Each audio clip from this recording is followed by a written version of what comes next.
Territoire d'info, Cyril Viguier. Bonjour à tous et bienvenue dans la matinale d'info de Public Sénat et de Sud Radio avec la presse quotidienne régionale. Aujourd'hui, notre invité c'est David Cormand qui est le nouveau leader, chef de file des Verts, d'Europe Écologie Les Verts. Vous êtes secrétaire national de ce parti. Merci d'être avec nous ce matin. Pour vous interroger à mes côtés, Louis Morin de Sud Radio. Bonjour Louis. Bonjour Cyril, bonjour à tous. Et bonjour Gilles Leclerc de Public Sénat. Bonjour. Alors David Cormand, on commence tout de suite par la réforme du Code du travail, l'avant-projet El Khomri. Les syndicats semblent tous s'unir ce matin. Est-ce que Europe Écologie Les Verts va-t-il être partie prenante de cette unité? Qu'est-ce que vous allez faire, vous? Vous savez, je crois que c'était en 83, François Mitterrand disait pour le chômage, on a tout essayé contre le chômage. Moi, en 83, je devais être en CM1. En vrai, depuis cette période, on n'a pas tout essayé. On refait à chaque fois la même chose. Et on est derrière ce mantra de dire il y a un problème structurel qui est le coût du travail. Donc il faut faire baisser le coût du travail. Il faut le faire baisser jusqu'à quoi? Jusqu'à combien? Est-ce que le modèle économique de l'Europe, de la France, c'est de baisser le coût du travail? Donc moi, je pense que sur ces sujets structurels, il y a une évolution, une révolution même copernicienne à lever en disant, il faut faire la réduction du temps de travail. Aujourd'hui, la réduction du temps de travail, elle existe déjà, ça s'appelle le chômage. Et donc, soit c'est une réduction du temps de travail subie, c'est le chômage, soit c'est une réduction du temps de travail choisie. Et ça, c'était les 35 heures, et pourquoi pas demain, les 32 heures. Vous savez qu'en Suède, on est en train d'avancer sur la journée de travail de 6 heures. Quand on dit ça en France, on dit, mais vous êtes contre le travail, vous êtes des farfelus, vous êtes des écolos. Non, quand il y a structurellement 5 millions d'inactifs ou de travailleurs pauvres dans notre pays, il faut changer ça. Et deuxième sujet, c'est qu'il va falloir arriver avec les gains de productivité à découpler les revenus du travail productif. Et ça, c'est l'idée du revenu universel. D'ailleurs, je note que c'est une idée nouvelle qui est défendue, y compris par des gens de droite.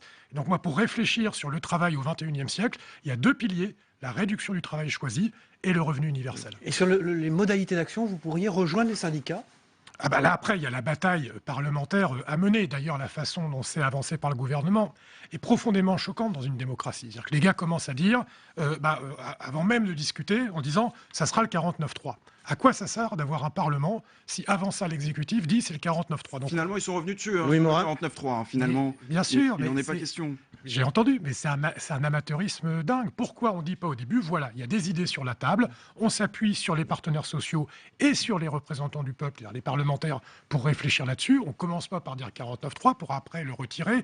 On voit en plus que derrière, il y a une bataille entre l'Élysée et Matignon sur le niveau de détermination qu'il faut avoir. C'est pas bien de prendre en otage un sujet aussi sérieux. Myriam El Khomri regrette la manipulation autour de son avant-projet de loi. Il y a de la manipulation? Si elle en parle, elle, moi je ne suis pas ministre du Travail, donc peut-être il y en a. Après, je pense que Myriam El Khomri, elle est prise dans une espèce de maelstrom, peut-être qui lui échappe un petit peu. Et sur ce dossier, comme sur d'autres, et moi c'est ça que je regrette, il y a toujours cette espèce de sentiment d'improvisation.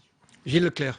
Je vous ai bien écouté là au début de notre entretien. Vous êtes pour quelle durée légale du travail aujourd'hui? Pour vous, 35 heures, c'est trop? Compte tenu de ce que vous avez dit, c'est-à-dire qu'au fond, il y a 5 millions d'inactifs? Moi, je pense que le principe, c'est de dire qu'à partir du moment où il n'y a plus de travail dit productif pour tout le monde, il faut limiter, baisser la durée légale. Après, en fonction des branches, bien entendu, il peut y avoir des exceptions. Pour vous, les 35 heures, c'est un plafond, si je comprends bien vos... Non, parce qu'il y a des métiers comme dans la restauration. Vous savez, j'étais saisonnier pendant un certain nombre d'années, donc je faisais les saisons l'été.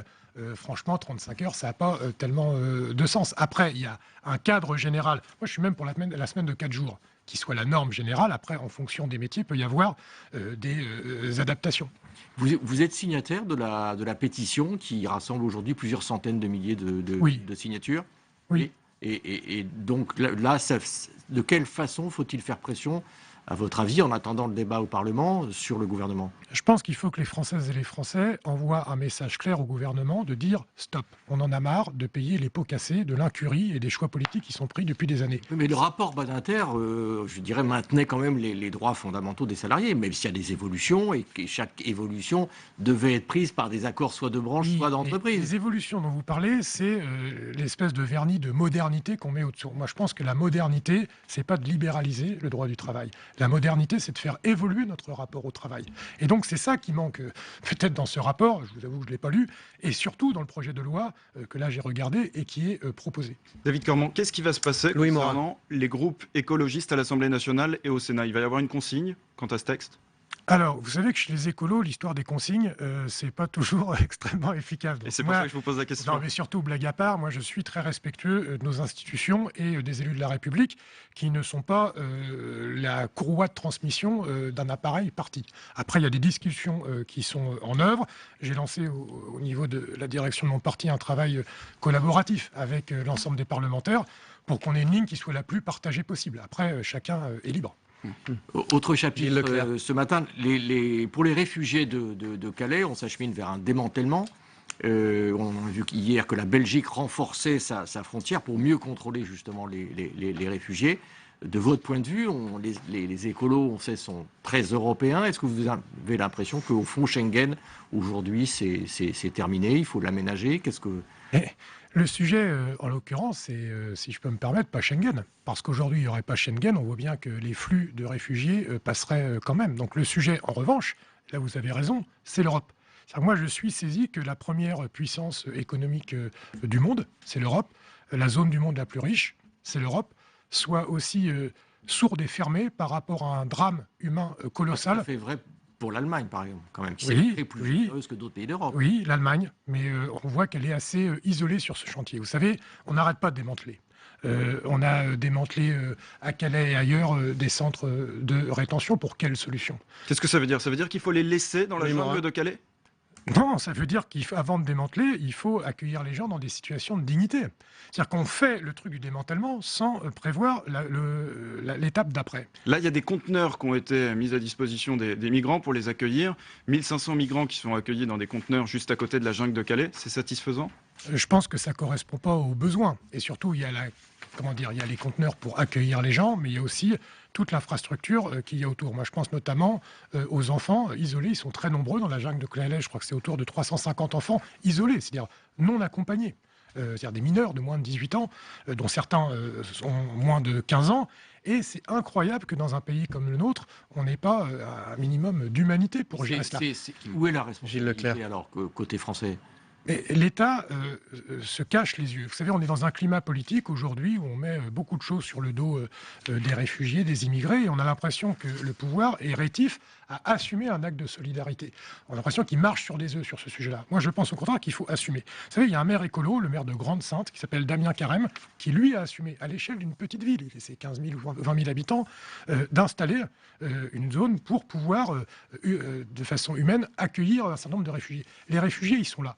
Soit on les accueille avec humanité, soit on se cache le visage et ça crée des drames humains qui sont Par exemple, inassumables. dans votre commune, vous êtes à côté de Rouen, vous allez nous rappeler non, vous avez accueilli les réfugiés? Vous êtes conseiller municipal? À Canteleu, vous savez, les réfugiés, on les accueille là où ils sont. Et aujourd'hui, vu qu'ils veulent aller en Angleterre, mais dans mon département en Seine-Maritime, on voit qu'à Dieppe, il commence à avoir des réfugiés qui arrivent. Et je pense que si on avait une gestion plus intégrée, plus humaine de cette affaire, plus partagée, justement, on pourrait répartir sur le territoire un accueil plus humain des réfugiés. David Cormand passe à la politique intérieure française. Cécile Duflot est à 2,5% à peu près d'intention de vote selon l'IFOP fiducial Sud Radio, qui est notre partenaire dans cette matinale d'info. Au fond, c'est à peu près le score qu'avait réalisé Eva Joly au présidentiel. Est-ce que c'est pas là le résultat de vos divisions? Non, c'est le Écologie Les Verts. Je pense que c'est le résultat du fait que les écologistes sont nuls au rendez-vous présidentiel. Ils sont nuls. On a Les un problème. écologistes, Oui, on n'arrive pas à assumer notre rapport à l'élection majeure de la Ve République, dont on peut penser par ailleurs ce qu'on veut, qu'est l'élection présidentielle. Et à chaque fois... Les dernières élections régionales et municipales et départementales n'ont pas été une grande réussite pour Elles vous. n'ont pas été si mauvaises. Non, elles n'ont pas été si mauvaises. Sur les régionales, en moyenne, on fait entre 6 et 7. C'est pas tout à fait 2. C'est pas 18, je vous D'accord, l'accorde. oui. C'est pas tout à fait nul. Mais ça vient Au de... municipal, on était à 12%. Au départemental, on était à 10%. Là où nous étions présents. Donc, C'est de la difficulté à quoi? Trouver un leader? c'est la difficulté Charismatique. à affronter l'élection présidentielle pour les écologistes. Vous savez, les écologistes, ils sont construits avant tout comme un parti de contre-pouvoir. Et moi, ce que je souhaiterais, c'est qu'on s'assume comme un parti qui a vocation à devenir majoritaire, à exercer le pouvoir. Et ça veut dire, vous avez raison, d'assumer l'incarnation. Vous savez, les écologistes ne sont pas toujours très tendres avec ceux qui les incarnent. Qui va incarner, justement? Et je pense qu'on n'a pas de problème, on en a même beaucoup, Moi, je cite En souvent... tout cas, il faut pour vous un candidat pour Et 2017. bien sûr, Oui. enfin, on n'a jamais eu autant besoin d'écologie, donc il faut porter quel Avec quel candidat profil? la Avec quel présidentielle. profil? Moi, aujourd'hui, ça n'engage que moi, mais il y a 2 candidatures pour moi qu'incarnent l'écologie. C'est Nicolas Hulot et Cécile Duflot. Peut-être qu'il y en aura Je d'autres. remarque que vous dites Nicolas Hulot avant Cécile Duflot, c'est juste parce que c'est votre sentiment. J'étais en train de réfléchir, c'était l'ordre alphabétique, mais non, même pas. Il y a eu Non, un moi, très bon sondage pour Nicolas Hulot. dès 2007, moi, j'avais défendu dans mon mouvement Les Verts à l'époque la candidature de Nicolas Hulot. Je l'avais refait en 2012 et j'ai l'habitude d'être assez constant. Donc, il ne fait pas de doute Vous que n'avez pas Nicolas fait de Hulot. cadeau la dernière fois quand même. Hein. Non, c'est vrai, mais c'est ce que je vous disais sur la façon dont les écologistes ont parfois la petite tendance à maltraiter ceux qui incarnent l'écologie. C'est une culture, à mon avis, qu'il faut faire évoluer. C'est amusant parce que quand vous avez été désigné chef de file d'Europe Écologie Les Verts, on a parlé du côté homme d'appareil en ce qui vous concerne, du côté même caméléon, le terme a été utilisé. Or là, C'est gentil, un caméléon. oui, on a l'impression que vous avez un peu recentré les choses. Nicolas Hulot, il est loin de cet appareil des Verts, Ah, mais- cet appareil considéré comme très à gauche. Alors, c'est 2 choses différentes. Moi, j'assume d'être un homme de parti. Pourquoi? Je sais que les partis politiques ont mauvaise presse. Moi, je considère qu'un parti politique, c'est un endroit aussi où vit la démocratie, Comme d'appareil, ça vous gêne la pas? délibération collective. Donc, j'assume cela. Après, j'ai conscience que le mode de fonctionnement politique que l'on connaît avec des partis sclérosés, c'est pas satisfaisant. Donc, moi, je suis pour faire une synthèse entre le fait, oui, au collectif, et ce fonctionnement dans un parti, c'est le collectif, mais aussi être ouvert à la société avec des gens qui se reconnaissent pas dans le fonctionnement des partis. Il faut faire les 2. David Cormand, Jean-Vincent Oui, Morin. Placé a déclaré « La primaire n'est pas une idée idiote ». Vous pourriez vous plier aux règles de la primaire socialiste? Alors, d'abord, j'ai pas un caractère à me plier facilement, et moi, je sais pas de quelle primaire on parle. Parce que c'est ça le sujet. Moi, aujourd'hui... La primaire France- des gauches, elle s'appelle aujourd'hui. Oui, alors d'abord, moi, je suis écologiste avant d'être de gauche, donc ça, c'est un premier sujet, mais plus généralement, je pense que la primaire, ça peut régler un problème de leadership. C'est ce qui s'était passé avec le Parti socialiste la dernière fois. Ils avaient appelé ça la primaire de la gauche, je sais pas quoi. En fait, il y avait que des socialistes et le PRG qui est une sorte de filiale. Donc, j'ai pas de problème avec ça, mais ça leur a réglé le problème de leadership. Je pense que pour la séquence politique qui s'ouvre, ça va pas se résumer uniquement à une question de leadership. Avant de savoir qui, moi, je veux savoir pourquoi faire. Avant de parler du périmètre des noms, je parlais du périmètre de fond. Donc ça veut dire C'est non. quoi le projet pour 2017? Ça veut dire non, pas de participation à la Non, primaire ça socialiste. veut dire, on parle déjà du périmètre de projet. Vous savez, l'initiative Notre Primaire d'Annie Cohn-Bendit notamment, il n'y avait pas tellement de périmètre de fond. Il y en avait une. Il y avait un quand même périmètre. C'était sur la question de la réforme constitutionnelle et de la déchéance de nationalité. Quel sens ça aurait d'inclure dans une primaire ceux qui défendent et qui assument cette réforme constitutionnelle? Gilles Leclerc. David Cormand, vous avez des nouvelles d'Emmanuel Cos, la nouvelle ministre du Logement. Vous êtes en quel terme avec elle? J'ai plus beaucoup de nouvelles depuis environ 10 jours. Depuis que vous l'avez exclue? Non, j'ai exclu personne, elle est partie. Oui, enfin, elle a démissionné de fait puisqu'elle a accepté de rentrer au gouvernement. C'est ça. Sans vous prévenir. Si, elle m'avait appelé le matin pour m'annoncer son choix. Moi, vous savez, j'étais très proche d'Emmanuel Cos. J'ai travaillé à ses côtés quand elle était à la tête du parti et j'ai vécu difficilement le choix qu'elle a fait, qui était un choix qui n'engageait vous pas lui avez qu'elle, dit mais un collectif, le collectif dont je parlais précédemment, qui est le Parti Europe Écologie. Qu'est-ce que vous lui avez répondu quand elle vous a dit ça au téléphone? Je lui ai dit que c'était, à mon avis, une très grosse connerie. Gilles Leclerc, Juste dernière un question. point sur votre situation financière, parce que vous La mienne? Oui, pas la vôtre, mais d'Europe Écologie Les Verts. On sait que vous étiez en difficulté, vous êtes divisé. Comment ça se passe? Il y en a qui sont partis, il y en a qui sont au gouvernement, et j'imagine que c'est quand même pas évident. Alors, d'abord, les Verts, puis Europe Écologie Les Verts, on n'a jamais eu l'habitude de rouler sur l'or. Donc, on est des gens résilients. Donc, on fait avec les moyens qu'on a. La situation financière du parti, elle ne nous permet pas de faire n'importe quoi, mais elle ne va pas avoir pour conséquence de mettre la clé sous la porte. David Cormand, vous êtes donc leader d'Europe Écologie Les Verts, vous êtes l'invité de cette matinale, mais vous avez eu une vie avant ça. Vous aviez été acteur de théâtre moderne. J'ai même trouvé un socialiste, Christophe Bouillon, qui dit « bon comédien qui ne surjouait pas ». Alors, est-ce que vous avez encore le temps de jouer la comédie, ou est-ce que le milieu politique vous suffit? Les mauvaises langues disent que la politique, le théâtre, c'est un peu la même chose. Moi, je ne crois pas, mais il y a un point commun, c'est que ce qu'on fait repose sur le désir qu'on arrive à susciter chez les gens. Donc moi, j'essayais d'être sincère quand j'étais comédien, j'essaye de l'être toujours aujourd'hui. Cette vie-là ancienne Non. Vous êtes nostalgique? Non, moi je pense que je suis d'une génération où on fait plusieurs choses dans sa vie. C'est très bien, il faut le vivre avec sérénité. Louis Morin, David la Cormand, question. très rapidement, une question sur Notre-Dame-des-Landes. Ce week-end, il va y avoir un nouveau rassemblement. Oui. Plusieurs milliers de manifestants sont attendus. Vous avez salué la consultation des citoyens, ce référendum.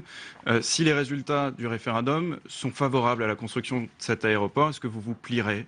Non, moi ce que j'ai salué, c'est le fait d'essayer de trouver une solution pour sortir par le haut de là où nous en sommes. Mais il y a des conditions. Alors je ne vais pas faire une liste à l'après-vert, mais d'abord, c'est le périmètre de la consultation. On voit que là en ce moment, M. Hérault, qui est censé s'occuper... Et pour de la vous, qui politique doit être internationale, consulté? mais l'ensemble, au moins l'ensemble du territoire concerné par cet aéroport, Oui, on le le vend. territoire, ça va jusqu'où? Enfin, c'est quel C'est département? tout le Grand Ouest. C'est la Bretagne historique, plus le reste des pays de la Loire. Donc là, c'est pas très clair pour l'instant. Hein. Ah bah si, c'est très clair, c'est que pour l'instant, ils veulent le faire que sur le département. David Cormand, merci d'avoir été l'invité de cette matinale. Merci à vous. Vous êtes donc le nouveau secrétaire national d'Europe Écologie Les Verts et on passe à l'analyse de vos propos, ce débrief de l'actualité par les éditorialistes de la presse quotidienne régionale et de TV5 Monde dans un instant.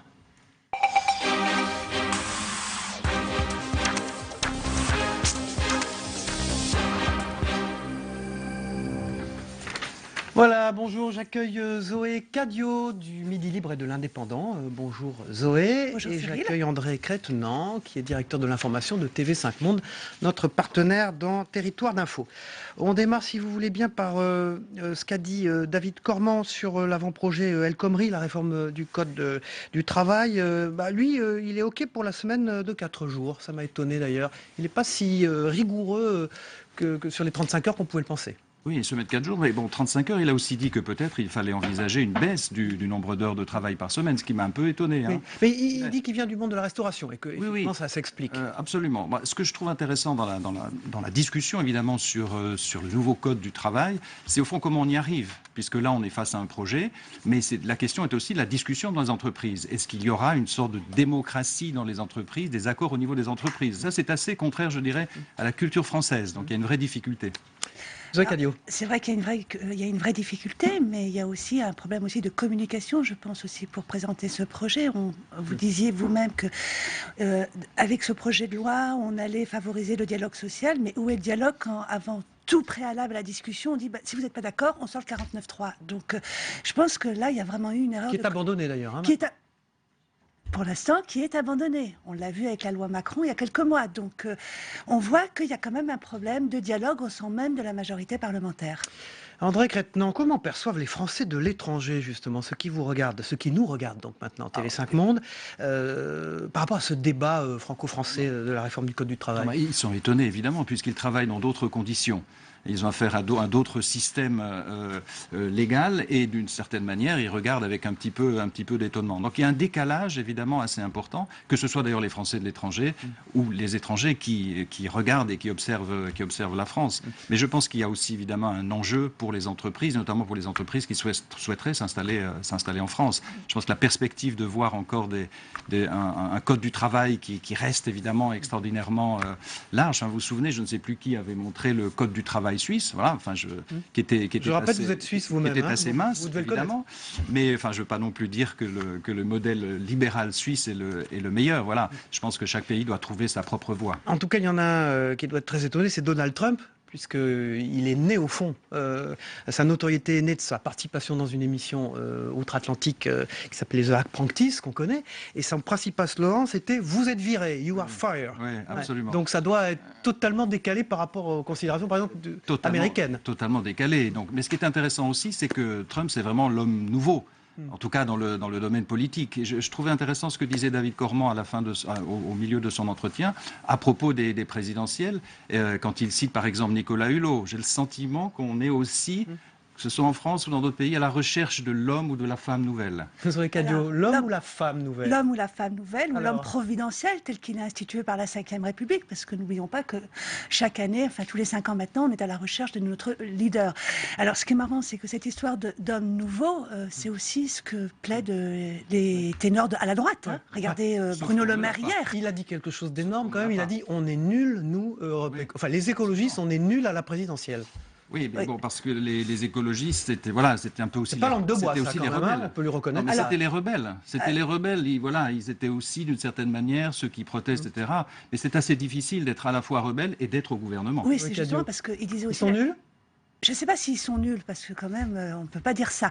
Mais ce qui est très marrant, c'est qu'ils rappelaient quand même l'ADN d'Écologie Les Verts, qui était un petit peu d'être un parti antigouvernemental. Et aujourd'hui, on voit que les Verts font partie de la majorité. Donc il y a aussi, je dirais que c'est un peu schizophrène dans cette histoire. Mais ce qui est intéressant quand même avec David Cormand, c'est que je trouve quand même, c'est qu'il a un parler vrai, qui est très nouveau et qui est très novateur, parce que dire sur un plateau de télévision, ils sont nuls en parlant de son propre parti, c'est quand même une certaine déflagration. Et en mentionnant Nicolas Hulot avant Cécile Duflot dans les candidats possibles d'Europe Écologie Les Verts au présidentiel, c'est aussi une forme d'ouverture d'esprit, André Peut-être, Quatennens. oui, on peut faire une Ou un analyse réalisme politique, voilà, hein, on je peut dirais, faire une plutôt un analyse réalisme, hein. psychologique. Mais non, moi je vois surtout ce besoin, si ce n'est de l'homme providentiel, en tout cas de quelqu'un de nouveau. Il y a Ou beaucoup de la de femme ou de présidentielle, la femme. s'il vous plaît. Et il y a beaucoup de candidats aujourd'hui qui se disent voilà, c'est moi qui suis nouveau, c'est moi qui suis nouvelle, j'ai changé. Mais en réalité, on cherche encore ailleurs. Sur Calais, la justice qui donne des délais supplémentaires, donc les habitants ont un délai. David Cormand, donc le leader d'Europe Écologie Les Verts, qui était notre invité ce matin dans la matinale d'info, a dit que la première puissance économique, qu'elle soit aussi sourde et fermée sur ces questions, ça manque de dignité. Zoé Cadio. Alors, ça manque de dignité, oui. C'est une vision humaniste de la chose. Est-ce que... Alors, il a exclu l'Allemagne en disant qu'elle était isolée dans cette affaire, André. Oui, mais c'est vrai qu'on peut saluer l'Allemagne et surtout l'action d'Angela Merkel. C'est pas toute l'Allemagne, c'est surtout Angela Oui, c'est Merkel. Angela D'ailleurs, elle a Merkel, des problèmes. c'est ce Mais que j'allais dire. elle a aussi une situation économique qui est meilleure. permet. C'est ça, qui le permet, qui facilite en tout cas les choses. D'ailleurs, on le verra avec les chiffres du chômage qui sont publiés ce soir, qui seront certainement pas bons. Alors la situation d'Europe Écologie Les Verts, on va terminer avec ça. Cécile Duflot, Emmanuel Coste, la division chez eux, 2,5% pour Cécile Duflot. Dans le sondage, donc IFOP Fiducial Sud Radio, notre partenaire. Est-ce qu'ils comptent encore, au fond, la conclusion de tout ça? Alors, Et est-ce qu'ils peuvent compter? Qu'est-ce qu'ils peuvent faire pour compter? moi, je pense que l'écologie Les Verts, enfin le mouvement écologiste, représente quelque chose dans notre pays. Je crois que c'est surtout un problème d'incarnation des personnes. Je crois que Cécile Duflot, par ses prises de position, ne représente pas la personne idoine. Mais ça, c'est à titre personnel que je dis ça. Je pense qu'elle brusque un peu les gens et ça ne correspond pas aux attentes. C'est pour ça d'ailleurs que David Cormand mettait en premier Nicolas Hulot, qui est plus consensuel dans David sa façon de... Cormand. David Cormand, vous avez dit David Cameron. Oh, excusez-moi, David Cormand, qui cite Nicolas Hulot pour partir à la présidentielle, qui est beaucoup plus consensuel dans sa façon de faire. Et cette division, elle est obligatoire ou vous pensez qu'elle peut évoluer? Est-ce qu'il peut y avoir des points communs justement avec cette perspective des présidentielles, au fond? Je pense qu'ils ont surtout un pouvoir de nuisance pour la gauche, d'une certaine manière, puisque de toute façon, même s'ils ne font pas de très bons scores à la présidentielle, ils vont faire quelques pourcentages, et ces pourcentages-là vont coûter très cher aux candidats de gauche au premier tour. Donc voilà, c'est surtout ça. Mais c'est ce que je disais aussi tout à l'heure, c'est-à-dire d'abord de l'écologie, tous les partis en font, peu ou prou. Ça, c'est la première chose. Et la deuxième chose aussi, c'est par rapport à ce que, d'une manière générale, les citoyens cherchent aujourd'hui, c'est quelqu'un de nouveau, quelqu'un qui soit moins institutionnel. Et là, les Verts, évidemment, avec leur participation désormais au gouvernement... Ils ont la sont solution Hulot, Nicolas Hulot, justement.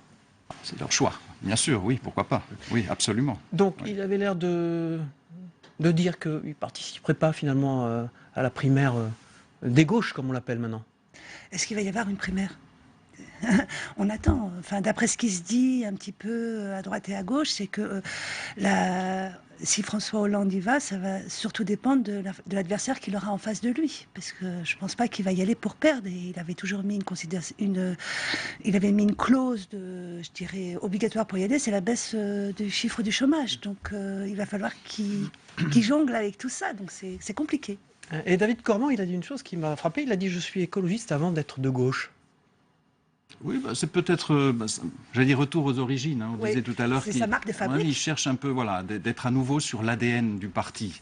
Et donc, effectivement, c'est assez étonnant, mais assez juste. Sans doute. C'est étonnant, assez juste, mais ça répond peut-être aussi à une attente, parce que comme il le soulignait tout à l'heure, il y a 10% d'électeurs français qui votent quand même Écologie Les Verts. Si on reprend un peu les chiffres, vous disiez 2,5% pour Madame Cécile Duflot, mais aux dernières élections, on voit quand même que ça représente 10%. On regarde, on passe à la une de l'Indépendance, Zoé Cadio, votre journal. Voilà, il a tué mon fils et il est déjà libre. Alors, ce qui s'est passé, c'est qu'il y a eu une arrestation il y a vendredi dernier de 2 trafiquants de drogue. Un des 2 trafiquants de drogue avait déjà été condamné pour le meurtre, mais là c'était un différend conjugal entre guillemets, c'est-à-dire qu'il avait tué un la fait même de société à la une de l'Indépendant. Merci André Crétenant, qui dirige l'information de TV5 Monde. On se retrouve donc sur les antennes de TV5 Monde ce week-end. Merci Zoé Cadio. On se retrouve demain à la même heure pour une nouvelle matinale d'infos de Public Sénat et de Sud Radio avec la presse quotidienne régionale. Bonne journée à tous.